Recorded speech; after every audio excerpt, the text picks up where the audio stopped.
My name is Jack, you're watching JBTCG, and today we're responding to Opossum Bud's video calling out Pokemon investor content.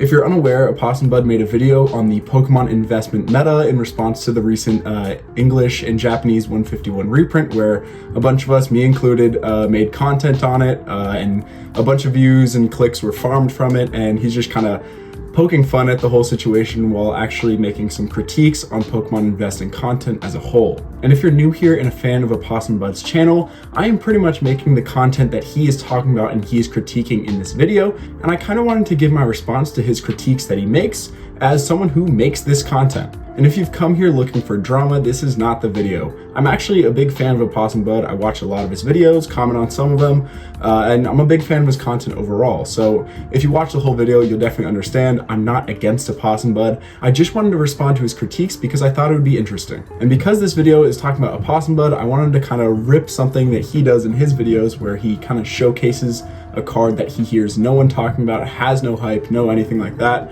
from his own collection. And for this card, I got a Suicune with the Pokemon Forever stamp. This one I'm a big fan of. I actually watched the movie when I was much younger, and I don't know why, I remember it being super sad. I haven't watched it since then, but I still have this card as a memory, and I really love it. Now on to the meat of this video. The main criticism that Opossum Bud kind of throws out at Pokemon investors and Pokemon investing content is that it's repetitive and it's all the same. And to that I say, yeah, he's 100% right. It is all repetitive and a lot of it is the same. In his video, he uses his like Pokemon investor voice to mock Pokemon investors, talking about, well, when a set is released, you buy a box at $100 and then you sit on it and you make money. And yeah, that's what a lot of Pokemon investing content is. And yeah, it's boring. I agree. And that's why I try to not talk about investing in booster boxes whenever I make like my top 5 investments of the month or things like that. And those top 5 investments of the month are not like, you guys should buy these top 5 investments. They are what I'm looking to buy that month and the prices and things like that.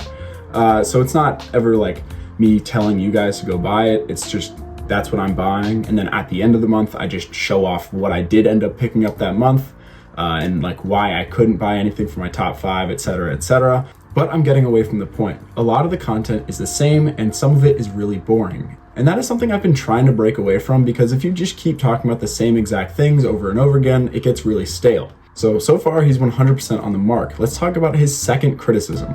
For this, he talks about the ice cold takes that a lot of Pokemon investors and Pokemon investing content creators have.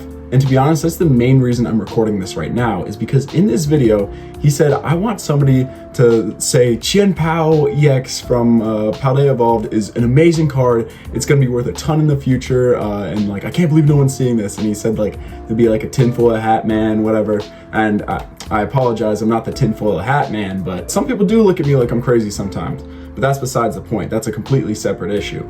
I have a video talking about my top 5 undervalued cards from like Scarlet and Violet, and this card is on the list. I was literally talking about how amazing the art is on this card, how cool Chien-Pao is as a Pokemon, and how like the Chi-Yu was getting hyped up at that time. And I was like, well, if the Chi-Yu is getting hyped up and like it's fish, and I get it, fish Pokemon can be cool, but like the Saber-Tooth Tiger or the golden goldfish, I don't know, I think Saber-Tooth Tiger is a little bit cooler.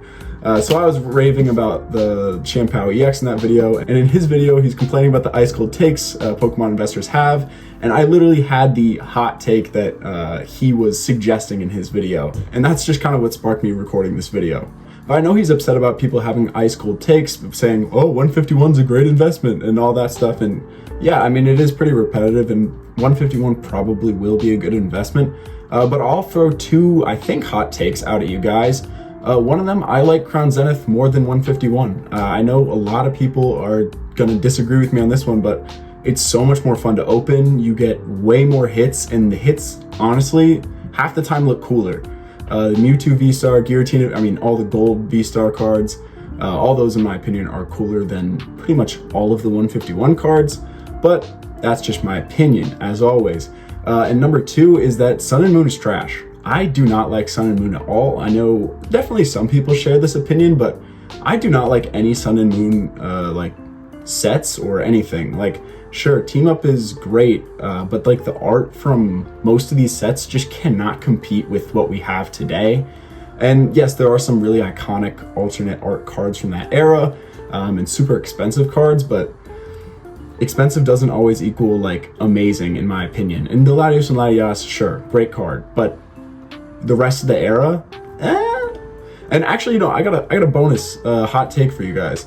I don't think Steam Siege is that much trash. I actually think it's kind of decent. It has a pretty cool Gardevoir and Alakazam card, and like, if that card was in like a set today, it would probably be worth a lot of money. And people just dog on Steam Siege all the time, and yeah, it's definitely like the worst of the XY era, but I think it's better than a good amount of Sun and Moon sets. So yeah, Opossum, if you're watching, those are my hot takes, delivered straight to you, hopefully. But not that this video is, Opossum, please watch me. But if you are watching, those are my hot takes. And he makes a couple more points in this video, and I agree with pretty much all of them. And a lot of what he says kind of boils down to Pokemon investing content creators are cringe. And fair enough. I mean, I make these videos, I put myself out there on YouTube, and you put yourself out there and you're open to criticism. And if he thinks these videos are cringe and these style of videos are cringe, you know what, that's fair enough. I can definitely understand watching these and being like, why, like, this is awful, I hate watching this. That's fair. And if you don't like Pokemon investors in general, I completely understand. I mean, like, it's a hobby, and Pokemon investing itself is also kind of a hobby, but it's more like predicated on making money out of the hobby.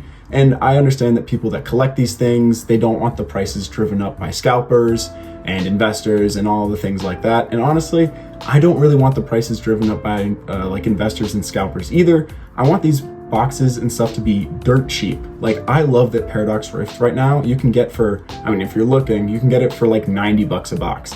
Scarlet and Violet base, 90 bucks a box. Temporal Forces, a set that I really like, it's like, I mean, 95 to like $110 a box.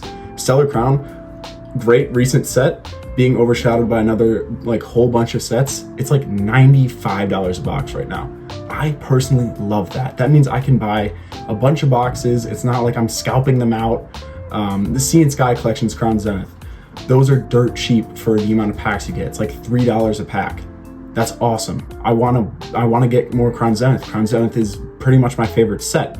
So having it be dirt cheap and having there be a ton of access to it just means that I can collect it and I can get all the cards that I want from this set, and I can open it and not lose a bunch of money. And over time, most likely, the boxes and the sealed packs will go up in price, and at that point, I can make a little money off of that because I kept them in good condition. It's kind of like you're doing a service for the people in the future that want these products, where you're keeping them in good condition, you're keeping them sealed for those people.